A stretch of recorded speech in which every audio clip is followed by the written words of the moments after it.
네, 오늘 저는 누가복음 강의 43번째 시간으로 더 이상 의논할 사람이 없다고 느껴질 때, 이런 제목으로 하나님 말씀 전하겠습니다. 제가 이 말씀 제목을 잡고 나서 얼마나 기뻤는지 몰라요. 왜냐하면 제가 요즘에 좀 시를 좀 보고 있는데, 제가 원래 문학 소녀는 아니지만 시가 요즘 너무 좋더라고요. 그래서 제가 오늘 이번 주 설교 제목을 신경을 많이 썼습니다. 마치 시의 한 문장처럼 더 이상 의논할 사람이 없다고 느껴질 때, 오늘 어떤 말씀이 있는가 기대하면서 함께 해주시면 좋겠어요. 자, 실제로 있었던 일인데요. 어느 선교사님의 책에서 이런 글이 있었습니다. 어느 선교사님이 어느 선교지에 가셨는데 어느 집에 초대를 받아서 가셨어요. 그런데 나중에 안 것인데 그 집의 남편분이 선교 여행을 다녀오신 다음에 시름시름 앓으시다가 얼마 전에 돌아가시게 된 거예요. 그 얘기를 듣고 선교사님이 좀 마음에 큰 아픔이 있으셨다고 합니다. 남편을 잃은 그 미망이는 아직 가슴에 슬픔이 가득 담겨 있는데도 입가에 웃음을 잃지 않으려고 애써 노력하시고 또 열심으로 주의 교회를 섬기는 아주 귀한 집사님이셨어요. 식사 후에 이런저런 얘기를 하다가 자연스럽게 세상을 떠난 남편에 대한 이야기를 하게 됐고, 그 집사님은 웃으면서 이렇게 말씀을 하셨다고 합니다. 내가 남편이랑 같이 있을 때는 몰랐는데 목사님 가버리고 나니까 세상에 제일 필요한 사람이구나 생각이 들었어요. 예, 참 의미가 있는 얘기입니다. 그러면서 하시는 말씀이, 그런데 무엇보다 고통스러운 게 하나 있는데요, 목사님.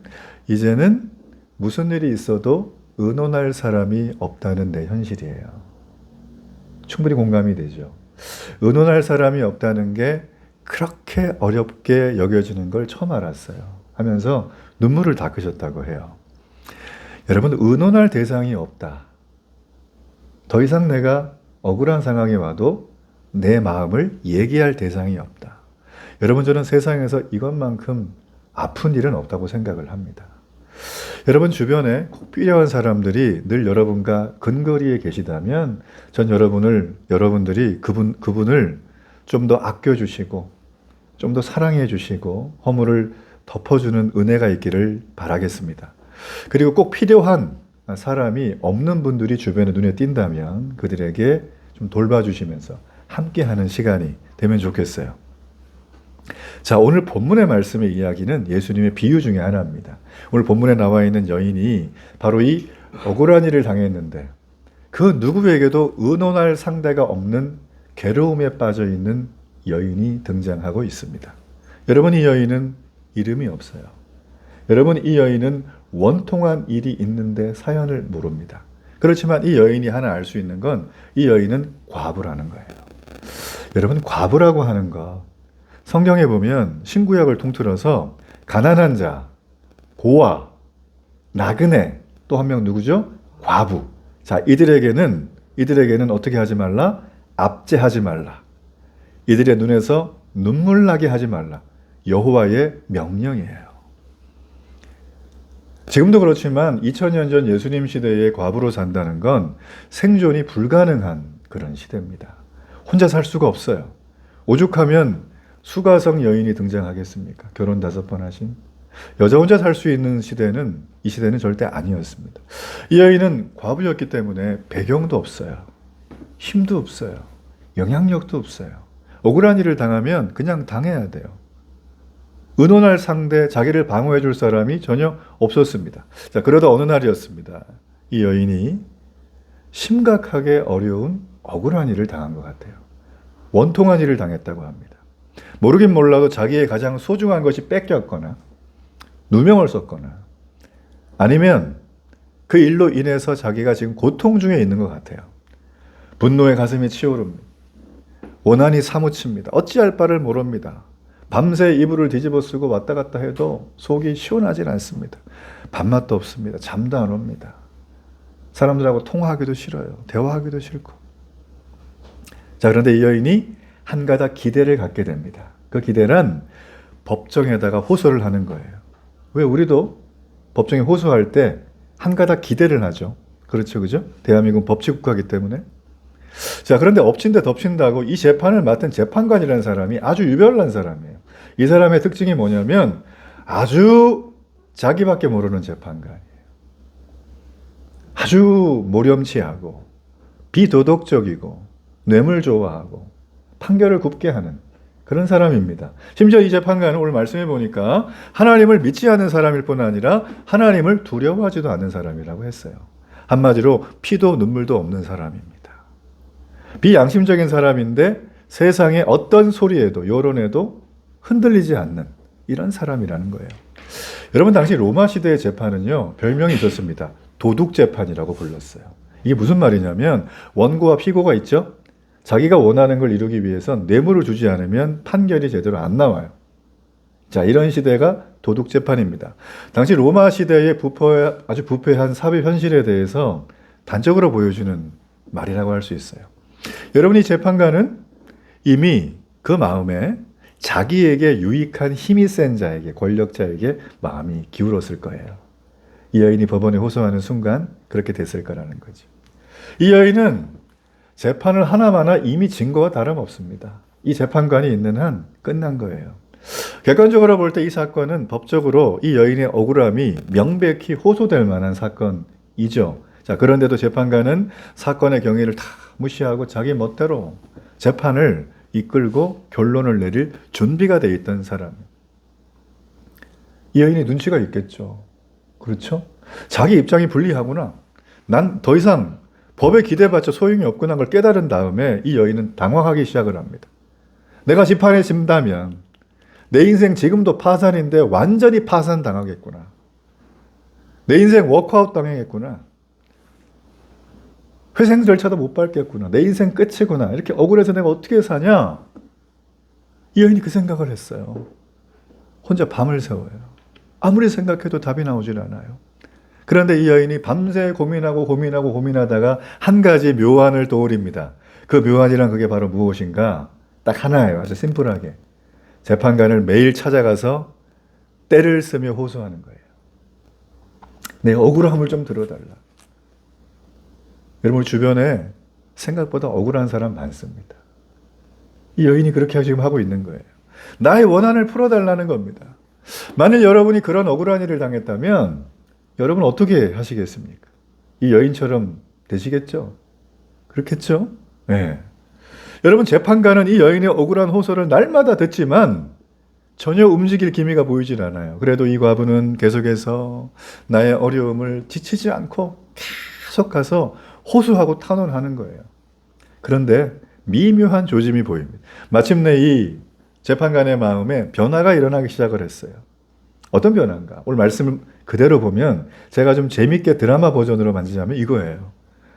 내가 하나님도 무시하고 믿지도 않고 사람은 뭐 뇌물 주지 않으면 내가 움직이지도 않는데 내가 이 여인한테는 당할 수가 없다. 내가 이 여인한테. 내가 너무 괴롭다라는 거예요. 오늘 말씀해 보면 늘 자기를 어떻게 해요? 괴롭게 했던 게 누구요? 이 여인인 거예요. 재판관의 마음이 움직이는 걸 이 여인이 눈치를 챘습니다. 그리고선 더 가서 호소를 하기 시작을 합니다. 오늘 본문에 보면 번거롭게 하다라는 단어가 나와요. 여러분, 이 단어는요, 굉장히 재밌는 은유적인 해석이 있는데 이게 뭐냐면, 여러분 눈에 멍들라 그러면 한 대 때리는 거 말고 여러 번 때려야 돼요. 보통 눈에 멍이 어디 들죠? 요 위에 들어요? 밑에 들어요? 눈 밑에. 이게 원어적 의미로 보면 눈 밑에 멍이 들 때까지 잽을 계속 날리는 상태를 말하는 거예요. 이 여인이 재판관을 찾아가서 약한 재판관에게, 불의한 재판관에게 잽을 계속 날려서 눈 밑에 멍이 들 정도로 어떻게 했더라? 심히 괴롭게 했더라. 이 재판관이 여기서 포기를 해버린 거예요. 야, 나 더 이상 있으면 나 큰일 나겠다. 여러분, 이 재미있는 표현이지만 물론 이 재판관의 눈에 이 여인이 멍을 들게 하지는 않았을 거예요. 큰일 나죠. 대신에 그만큼 이 과부의 끈질긴 탄원이 지금 이 재판관에게, 이 약한 재판관에게 먹혀 들어가고 있는 장면인 거예요. 자, 여하튼 낙심하지 않고 끈질기게 탄원한 이 과부의 노력이 재판관의 마음을 움직인 것만은 틀림없는 얘기입니다. 자, 주님은 5절까지 그 내용을 쭉 쓰신 다음에 6절에 가서 이런 얘기를 하세요. 불의한 재판장이 말한 것을 들으라. 자, 우리 주님이 지금 비유로 이야기를 하시면서 긴 얘기 속에 핵심적으로 하고 싶은 얘기가 바로 6절인데 그게 무슨 얘기냐면 불의한 재판장이 말한 걸 들으래요. 판결을 굽게 하는 이 악한 재판장이 말한 걸 들어보라는 것입니다. 왜 주님은 이 재판관의 말을 들으라고 하셨을까요? 전 여기서 잠깐 여러분의 시선을 이 누가복음에서 구약의 출애굽기로 좀 옮기고 싶어요. 왜냐하면 여러분 사실 오늘 이 본문의 내용은 우리의 억울한 일을 들어주는 하나님의 응답이 아니라 기도에 대한 거예요. 기도의 원리. 그죠? 예, 기도에 대한 건데 이 기도에 대한 원리를 이 여인에게만 알려준 것이 아니라 이미 모세에게도 알려줬습니다. 자, 출애굽기 3장 7절로 8절의 말씀. 자, 이 말씀 제가 읽어봅니다. 여호와께서 이르시되 내가 애굽에 있는 내 백성의 고통을 분명히 보고 그들이 그들의 감독자로서 말미암아 부르짖음을 듣고 그 근심을 알고 내가 내려가서 그들을 애굽인의 손에서 건져내고 그들을 그 땅에서 인도하여 아름답고 광대한 땅, 젖과 꿀이 흐르는 땅, 곧 가나안 족속, 헷 족속, 아모리 족속, 브리스 족속, 히위 족속, 여부스 족속의 지방에 데려가려 하노라 라고 되어 있어요. 여러분, 이 말씀은 하나님이 모세에게 위대한 기도의 원리를 가르쳐준 말씀입니다. 여러분이 기도하실 때요, 저는 이 말씀을 곰곰이 읽으시고 기도하시기를 축복해요. 왜냐하면 여러분, 이 말씀은 이스라엘 백성이 이집트에서 아주 생고생을 할 때, 고생의 문이 확 열려 있을 때 주셨던 하나님의 기도의 원리예요. 어떤 원리인가? 자, 이 원리의 말씀이 길지만 동사만 딱 뜯어서 보세요. 자, 먼저 보면 어떻게 됩니까? 여호와 하나님이 백성의 고통을 보셨대요. 보고, 그죠? 자, 그런 다음에 그들이 부르짖, 기도하는 거죠. 기도하니까 들으셨어요. 듣고. 그리고 그들의 근심을 아신대요. 보세요. 봤어요. 들으셨어요. 아셔요. 게임 끝난 거죠. 하나님이 내려오셔서 그들을 젖과 꿀이 흐르는 예비된 땅으로 데려가리라. 이게 약속이에요.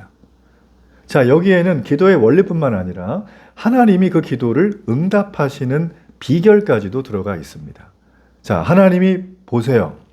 보시고 그냥 해주시면 좋은데 굳이 어떻게 해요? 우리의 기도, 우리의 탄원, 우리의 눈물 나는 사연, 우리의 억울한 사연, 우리의 원통한 사연을 듣고 싶어 하세요, 직접. 어떻게? 누구에게? 내 입술을 통하여. 제가 올해 들어서 제 다이어리에다가 10가지의 리스트를 적었어요. 기도 제목은 쉴 수 없이 많지만 그 중에 제가 늘 먼저 하는 기도가 있어요. 하나님, 제가 목사이기 이전에 성도로 살게 해주세요. 저에게 비전은 복음이 삶이 되는 데일리 교회입니다. 아주 심플해요. 복잡한 거 없어요. 세계를 구한다 이런 거 없습니다. 복음이 삶이, 복음이 내가 먼저 삶이 돼야지 제가 메시지를 전할 수 있지 않겠어요? 내가 기도해야지 기도에 대한 설교를 할 수 있지 않겠습니까? 내가 하나님 말씀을 사랑해야지 말씀에 대해서 얘기할 때 제 마음에 신바람이 나지 않겠어요? 여러분, 세상에 가장 추한 건 가식이에요. 하지도 않는데 한 것처럼. 그래서 전 늘 기도합니다. 오늘 여기 말씀해 보면 주님이 그러세요. 내가 응답 다 할 건데 이미 세팅 끝났는데 내가 네 소리 좀 듣고 싶다. 네가 나랑 의논 좀 하면 좋겠다. 주님이 모세에게 가르쳐 주신 기도의 원리라는 것입니다. 주님은 우리의 음성을 듣기 원하세요. 우리가 기도 안 하기를 원하는 게 아니라 기도하기를 원하세요. 다 아심에도 불구하고. 여러분, 그러므로 기도는 하나님을 움직이는 힘이 있습니다. 정확하게 말하면 기도가 하나님의 보좌를 움직인다는 책도 있는데 저는 더 정확하게 표현한다고 생각을 해요. 기도는 사실 하나님을 움직이는 것이 아니라 하나님이 움직여 주시는 거예요. 주어가 내가 아니라 하나님이 주체신 거죠. 그렇죠?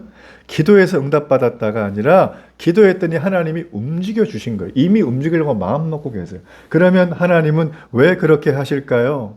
하나님을 움직일 수 있는 이렇게 기도가 이렇게 쉽다면, 하나님을 움직일 수 있는 게 기도라면 하나님은 왜 아무 생각이 없어서 움직여 주실까요? 하나님 약해서 그러실까요? 그렇지 않습니다. 하나님이 우리를 너무 사랑하시기 때문이에요. 우리의 작은 신음소리 하나에도 우리를 너무 사랑하시기 때문에 하나님은 이미 반응할 준비가 끝난 아버지처럼 대기하고 계시는 거예요. 전 이런 은혜를 꼭 받기를 축복합니다. 하나님은 우리의 아버지예요. 하나님은 옆집에 있는 이상한 분이 아니에요. 하나님은 날 학대하는 분이 아니에요. 하나님은 내 기도를 듣기를 원하시는 분이에요. 아버지, 제가 이래요. 아버지, 제가 몸이 아파요. 아버지, 제가 지금 심란해요. 아버지, 하는 일마다 꼬여요. 나는 그런 말 한 적 없는데 발 없는 말이 천리 가서 지금 문제가 많아요. 기도를 하시길 바랍니다. 예. 이런 작은 움직임조차도 하나님께 기도하는 사람이라면 저는 그 사람의 기도가 세상을 변화시킬 줄 믿습니다. 근데 만일에 여러분 우리가 이렇게 기도에 대해서 기도가 이렇게 쓸만해 생각하고선 아무나 막 기도하면 아무거나 기도하면 안 되겠죠. 예를 들자면 제가 어제 손흥민 선수의 이 아주 멋진 플레이어를 본 다음에 제가 하나님께 기도하는 거예요. 하나님, 제가 손흥민처럼 전 세계 탑 1이 되는 스트라이커가 되게 해주세요 라고 기도한다면 주님이 그 기도를 들으시고 상준아, 관절을 조심해라 이렇게 하실 것 같아요. 이런 기도는 안 들어주세요, 하나님이. 그렇죠? 그러니까 우리가 기도해야 되는 건 하나님 입장에서 볼 때 들을 만한 걸 기도를 해야 된다는 것이죠. 여러분, 이런 특별한 경우를 제외하고 하나님은 우리가 기도할 때 이 기도를 통하여 우리의 삶을 변화시킬 줄로 믿습니다. 자, 우리 주님은 아까 말씀하신 대로 이 불의한 재판관, 이 악한 재판관이 한 말을 들으라고 6절에 말했다고 했죠? 그러면 이 불의한 재판관이 했던 말을 살펴야 돼요. 그게 어디 나오냐면 4절과 5절입니다. 자, 우리 누가복음 18장 4절과 5절. 자, 이 말씀 함께 읽도록 하겠습니다. 그가 얼마 동안 듣지 아니하다가 후에 속으로 생각하되 내가 하나님을 두려워하지 않고 사람을 무시하나 이 가부가 나를 번거롭게 하니 내가 그 원한을 풀어주리라. 그렇지 않으면 늘 와서 나를 괴롭게 하리라 하였느니라. 여러분 이 말씀 속에서 잘 읽어보면 이 재판관의 심정이 나와요. 재판관이 지금 괴로워서 살 수가 없어요. 내가 저 여인의 목소리만 안 들으면 내가 천국에 살 것 같아. 지금 그 정도까지 괴로워서 얘기를 하고 있습니다. 굽히지 않고 계속해서 끈기 있게 간청을 하니까 하나님도 두려워하지 않고 인간도 무시하는 그 악한 재판관이, 그 뇌물 밝히는 그 재판관이 그 여인의 얘기를 들어줬다는 거예요. 그런데 하물며 우리의 아버지이신 하나님이 우리의 끈질긴 기도를, 우리의 끈질긴 억울함을, 우리의 이 원통한 호소를 안 들어주시겠냐라는 말이에요. 반어법입니다. 이건 반드시 해주겠다는 거죠. 하나님은 이런 분이라고 지금 얘기를 해주고 있는 거예요. 누구의 말 속에? 악한 재판장의 말 속에. 여러분, 하나님이 이런 분이에요. 얼마나 멋지십니까? 하나님은 놀라운 분이세요. 여러분, 그 다음 사진 하나 넘겨주세요. 자, 하나 더 넘겨주세요. 네. 자, 여기 보시면 여러분, 이 책이 몇 년 전에 출간된 책입니다. 이 책의 제목은 하나님이 경영하시는 나의 기업이라는 책이에요.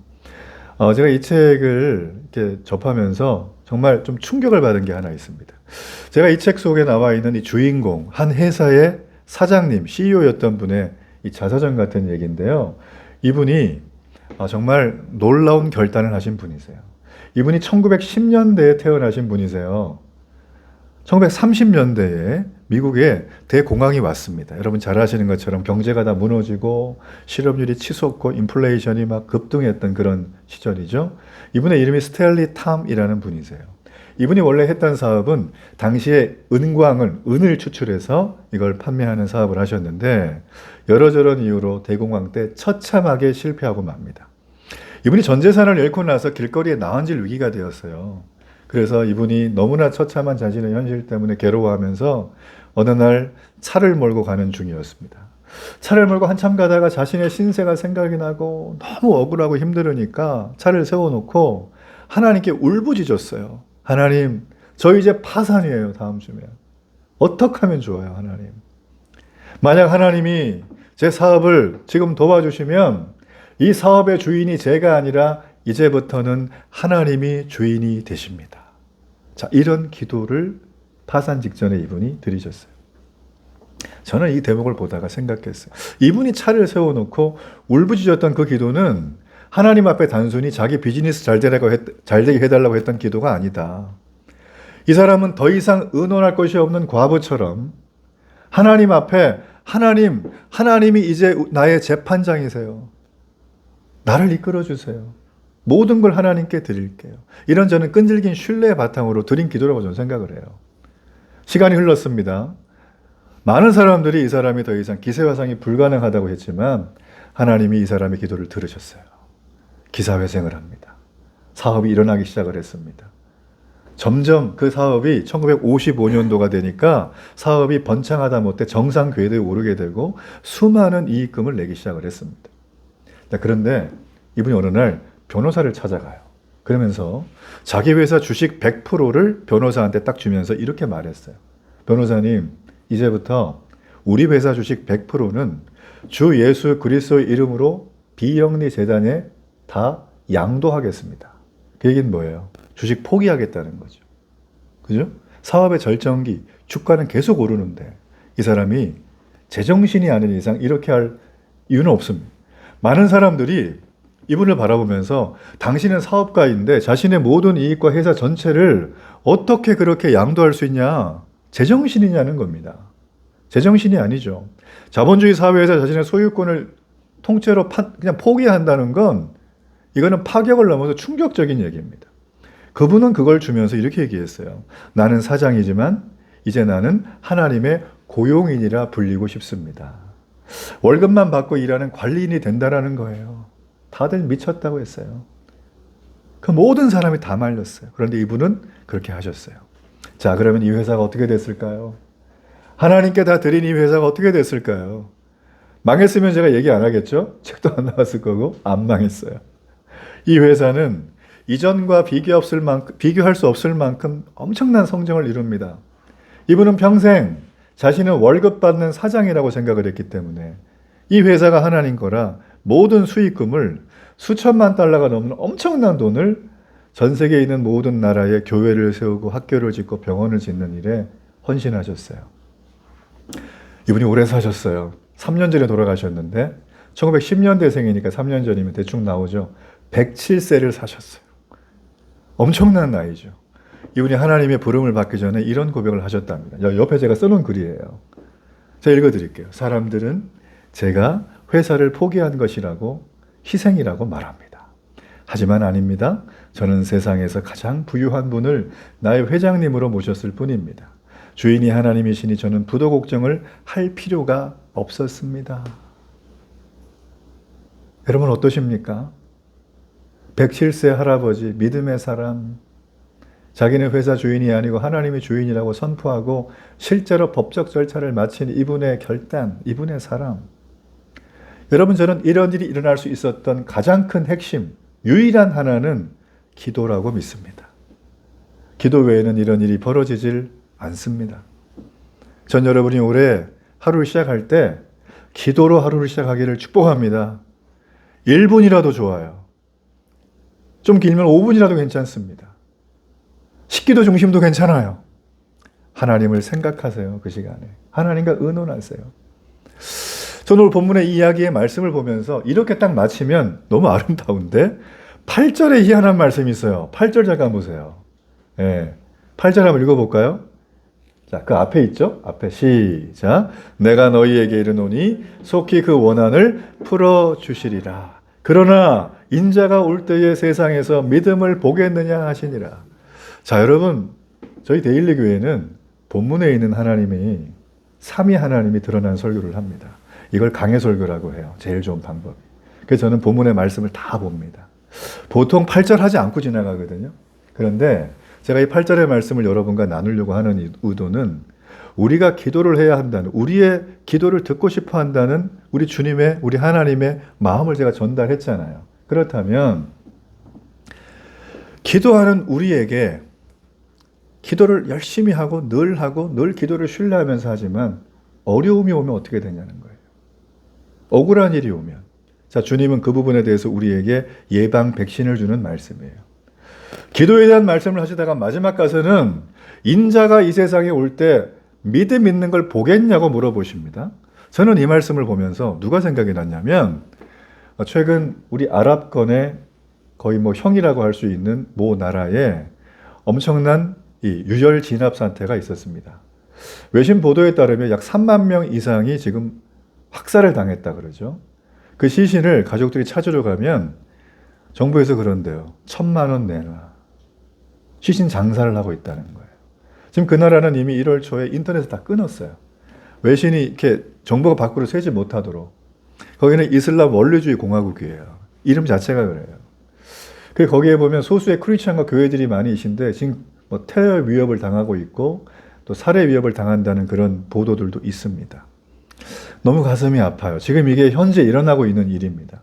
이뿐 아니라 최근 수년간 무슬림권에서 벌어지고 있는 이 크리스천과 교회를 향한 테러에 희생된 성도들이 저는 이 말씀을 보다가 생각이 났어요. 인자가 올 때 세상의 믿음을 보겠느냐. 여러분, 그분들은 황망하게 정말 죽어가면서 하나님께 기도했을 거예요. 왜 제가 죽어야 될까요? 하나님 믿을 이유밖에 없는데.